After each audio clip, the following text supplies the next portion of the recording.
Deixe-me contar algo que levei anos para compreender completamente. Aquele peso que você carrega ao final de uma festa, aquela exaustão silenciosa que se instala quando todos parecem ainda energizados e você mal consegue manter os olhos abertos, não é fraqueza, não é falha de caráter, não é você sendo antissocial ou problemático. É simplesmente a maneira como seu sistema nervoso foi projetado para funcionar. E há uma beleza profunda nisso que o mundo raramente para reconhecer. Você vê, enquanto crescia, eu observava as pessoas ao meu redor com uma curiosidade silenciosa, tentando decifrar por que elas pareciam florescer em ambientes que me deixavam completamente drenado. Festas de aniversário, onde todos gritavam de alegria, enquanto eu procurava um canto tranquilo. Reuniões de família onde as conversas se multiplicavam em camadas sobrepostas de ruído, enquanto eu tentava acompanhar cada fio de diálogo. Eu me perguntava constantemente o que havia de errado comigo, por que eu não conseguia simplesmente aproveitar como todos os outros pareciam fazer. A verdade começou a se revelar quando entendi que extrovertidos e introvertidos não são apenas categorias sociais arbitrárias, mas representam formas fundamentalmente diferentes de processar energia e informação. Pense em um extrovertido como um gerador solar, que precisa da luz constante da interação para se manter carregado. Eles lançam ideias ao mundo, recebem respostas imediatas, e esse ciclo de dar e receber os alimenta. A energia flui para fora e retorna amplificada. Para eles, o silêncio pode parecer uma bateria descarregando lentamente, um vazio que precisa ser preenchido. Mas você, como introvertido, funciona mais como uma esponja complexa mergulhada em um oceano de informações sutis. Enquanto os extrovertidos dançam na superfície das ondas sociais, você está absorvendo correntes profundas que a maioria nem percebe que existem. Você sente as tensões não ditas entre duas pessoas sentadas do outro lado da sala. Percebe quando alguém sorri, mas seus olhos permanecem vazios. Capta a microexpressão de desconforto que atravessa o rosto de alguém antes que eles retomem a máscara social.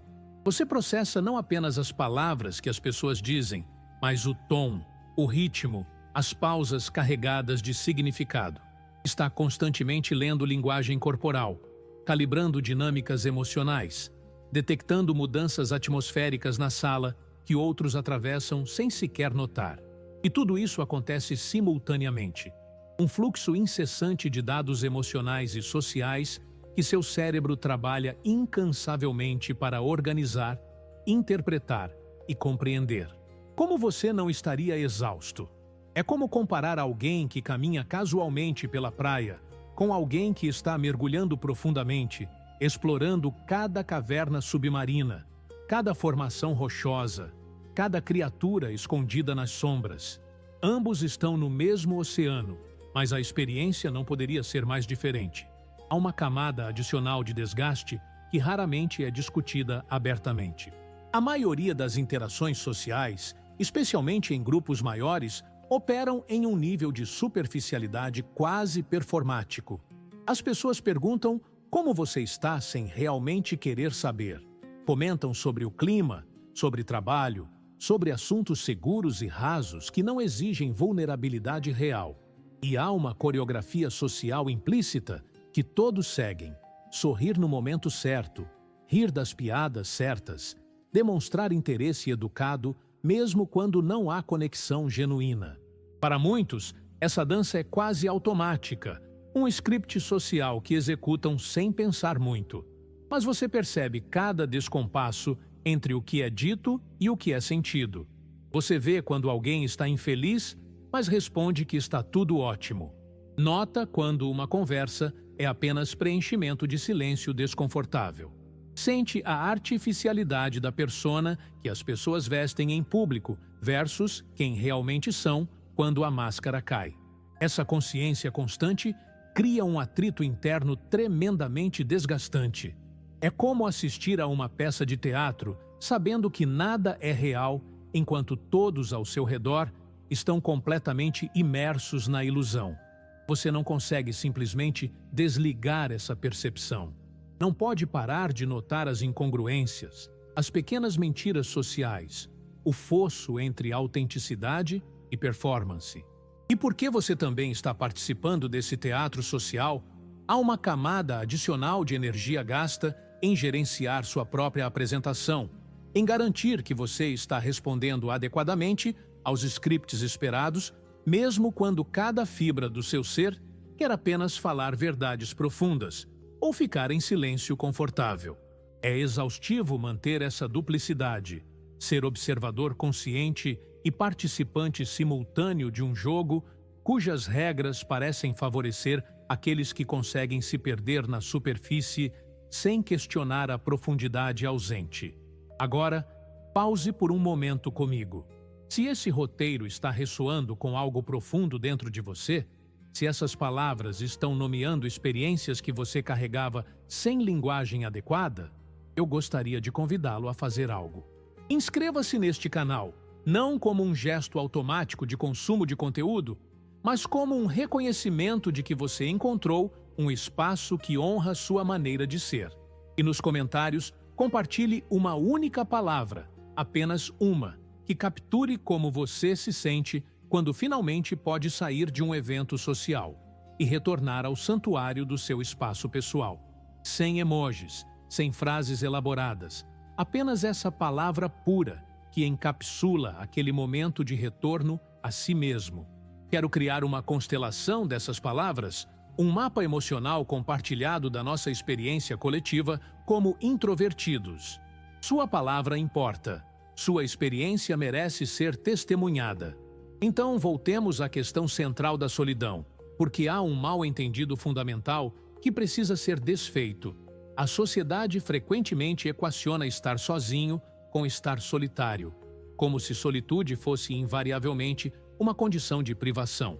Para os extrovertidos, isso pode de fato ser verdade.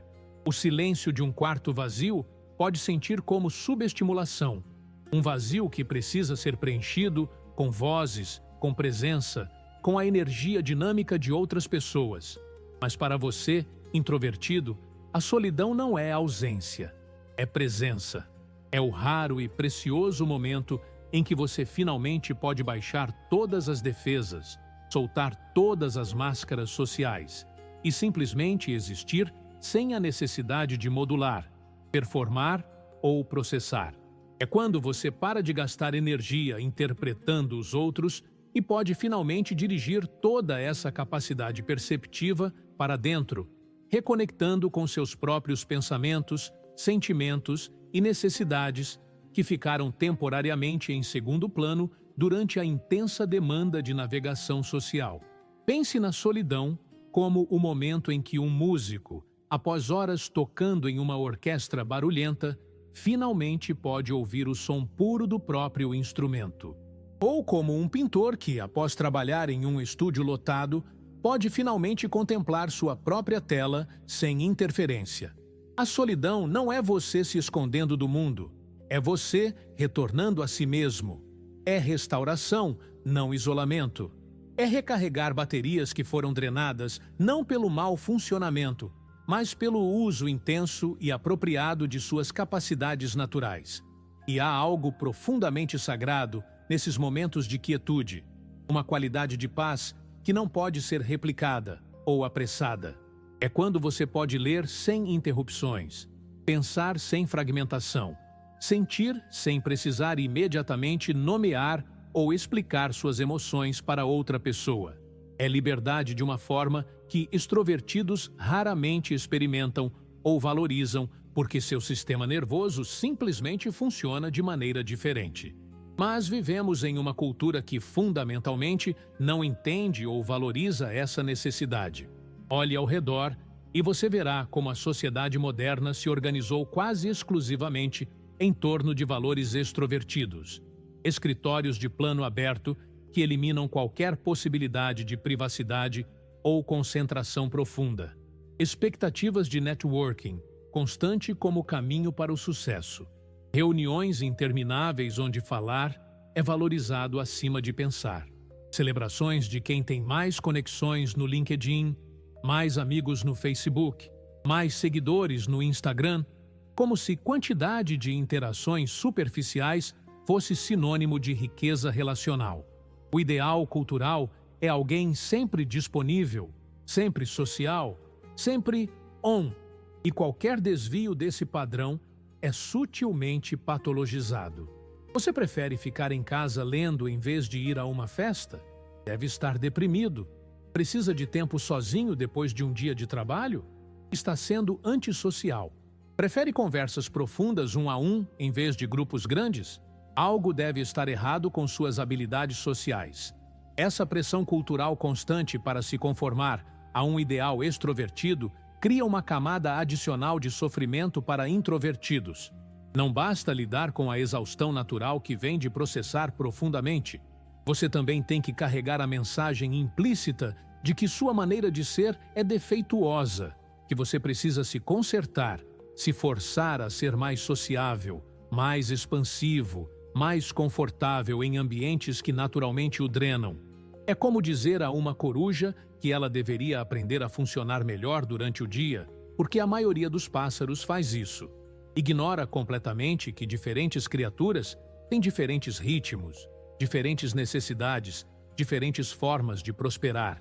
E essa invalidação constante, essa mensagem de que você está fazendo a vida errado simplesmente por honrar sua natureza, cria vergonha onde deveria haver aceitação, insegurança onde deveria haver confiança.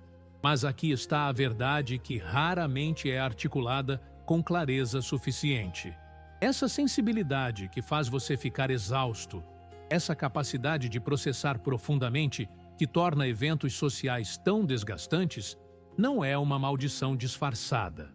É um dom genuíno, ainda que venha com desafios reais. A mesma fiação neural que permite você captar microexpressões e correntes emocionais sutis também permite que você experimente arte com intensidade extraordinária. Você não apenas ouve música, você sente cada camada, cada nuance, cada escolha emocional que o artista incorporou na composição. Não apenas lê livros, você habita completamente os mundos que eles criam, vivendo com os personagens de maneiras que transformam fundamentalmente sua compreensão da experiência humana. Você percebe padrões que outros não veem porque está constantemente processando em níveis mais profundos.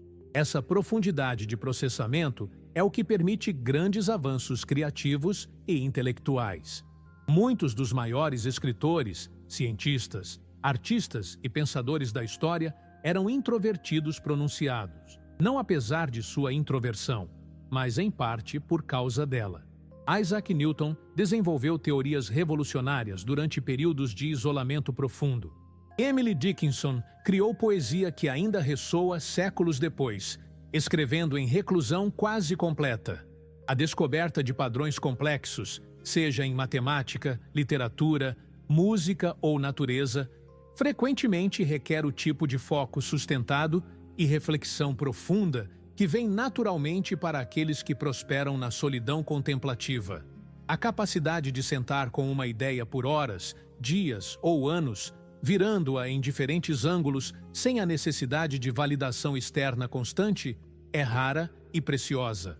E é algo que introvertidos frequentemente fazem sem sequer perceber que estão exercendo um dom extraordinário. O mundo precisa desesperadamente de ambos os tipos. Precisa da energia extrovertida que inicia conversas, conecta pessoas, gera ideias rapidamente através de brainstorming coletivo. Mas também precisa da profundidade introvertida que refina essas ideias, que vê além do óbvio, que mantém espaço para reflexão e nuance em uma cultura cada vez mais superficial e apressada. Pense em qualquer grande movimento, qualquer transformação significativa, qualquer obra que resistiu ao teste do tempo. Provavelmente envolveu tanto a visibilidade e conectividade que extrovertidos trazem quanto a profundidade e insight que introvertidos cultivam. Não é que um seja melhor que o outro, é que são diferentes formas de genialidade humana, complementares e necessárias. E quando você internaliza isso, quando realmente entende que sua maneira de ser não é defeituosa, mas essencial, algo fundamental muda. Você pode começar a honrar sua natureza sem culpa. Pode sair de festas cedo, sem inventar desculpas elaboradas ou sentir que está decepcionando alguém. Pode reconhecer quando seu tanque de energia social está vazio e respeitar esse limite como respeitaria qualquer necessidade física, como fome ou sono. Pode buscar ativamente conversas um a um profundas, em vez de superficiais interações em grupo, sabendo que essa preferência não reflete incapacidade social, mas sim clareza sobre onde sua energia é melhor investida. Pode criar espaços em sua vida para solidão regular e não negociável, blocos de tempo sagrados onde ninguém espera nada de você e você pode simplesmente ser. Pode parar de se medir contra o padrão extrovertido, parar de se sentir inadequado, porque não quer passar o fim de semana inteiro em eventos sociais, parar de forçar um entusiasmo que não sente genuinamente. E aqui está algo bonito que acontece quando você finalmente aceita sua natureza introvertida, em vez de lutar contra ela. Você começa a atrair conexões que realmente importam. Porque quando você para de tentar ser alguém que não é, quando para de performar uma versão extrovertida de si mesmo para se encaixar, quando permite que sua autenticidade quieta e profunda seja visível, as pessoas certas reconhecem isso. Aqueles que valorizam substância sobre performance, profundidade sobre amplitude, qualidade sobre quantidade, são naturalmente atraídos para você. Você pode ter menos conexões do que alguém que coleciona conhecidos em cada evento social, mas as conexões que você tem tendem a ser profundamente significativas, baseadas em compreensão mútua real em vez de conveniência social. Esses são os amigos que entendem quando você precisa cancelar planos porque seu tanque social está vazio, que apreciam longas conversas sobre temas complexos em vez de fofoca superficial, que valorizam o silêncio confortável tanto quanto palavras bem escolhidas, e não se ofendem quando você precisa de tempo sozinho porque entendem que sua necessidade de solidão não é rejeição deles. Relacionamentos assim são raros e preciosos, construídos lentamente ao longo do tempo através de vulnerabilidade genuína e presença real. E eles são imensamente mais nourishing do que dúzias de conexões rasas que exigem manutenção constante, mas nunca tocam algo verdadeiro dentro de você. Autenticidade atrai autenticidade. Profundidade reconhece profundidade. Quando você honra quem realmente é, cria espaço para que outros façam o mesmo e nessa reciprocidade honesta, algo genuinamente transformador se torna possível. Então, se você chegou até aqui nessa jornada comigo, quero dizer algo diretamente. Sua introversão não precisa ser consertada. Sua necessidade de solidão não é egoísmo. Sua exaustão em eventos sociais não é fraqueza. Tudo isso é simplesmente evidência de que você possui uma forma particular de sensibilidade e profundidade que o mundo frequentemente não sabe como valorizar, mas que é absolutamente essencial. E se você ainda não fez, inscreva-se neste canal como um ato de autoaceitação, um compromisso com explorar sua natureza em vez de lutar contra ela. Mais importante, compartilhe sua história nos comentários. Conte-nos como sua jornada de aceitação da introversão tem sido. Que descobertas você fez sobre si mesmo? Que lutas ainda enfrenta? O que este roteiro despertou em você? Porque ao compartilhar, você não apenas valida sua própria experiência, mas também oferece reconhecimento e companhia silenciosa a outros introvertidos que estão navegando o mesmo território, procurando sinais de que não estão sozinhos em sua forma única de se mover pelo mundo. Sua voz importa, sua experiência merece espaço, e juntos criamos uma comunidade que finalmente entende.